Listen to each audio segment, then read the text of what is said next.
Hello बच्चों, let's see the question. The key property of fluids is that option A, they offer very little resistance to shear stress. B option, their shape changes. Third option, they offer very large resistance to shear stress. And last one, both A and B. तो बच्चों हमें question में क्या बताया गया है कि जो फ्लूइड्स होते हैं उसकी की प्रॉपर्टीज क्या होती है, और हमें यहाँ पर 4 ऑप्शन दिए गए हैं।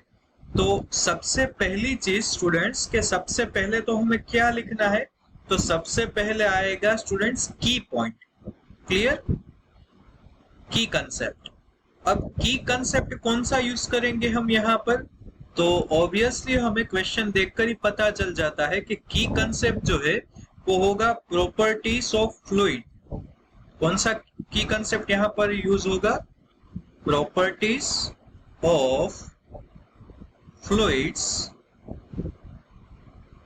ओके, अब हमें पता होना चाहिए कि जो फ्लूइड्स है उसकी कुछ क्रिटिकल प्रॉपर्टीज होती है। क्लियर, देन यहां पर हम इसे डिनोट करेंगे, मेंशन करेंगे।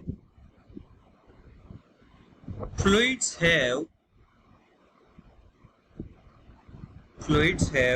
extremely low resistance, extremely low resistance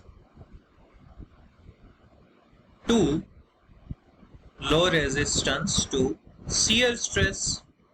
हमें पता होना चाहिए कि जो फ्लूइड्स है उसको शियर स्ट्रेस की वजह से लो रेजिस्टेंस होता है। एंड अनदर प्रॉपर्टी क्या है, देयर शेप चेंजेस। हमें पता है कि फ्लूइड जो है उसका शेप चेंज हो सकता है। Their shape changes when a modest amount of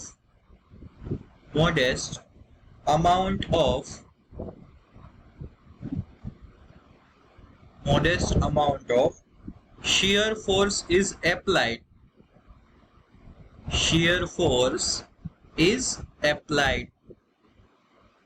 इसका मतलब क्या हुआ स्टूडेंट्स कि जब हम shear force अप्लाई करते हैं तो जो उसका शेप है वो चेंज हो जाता है।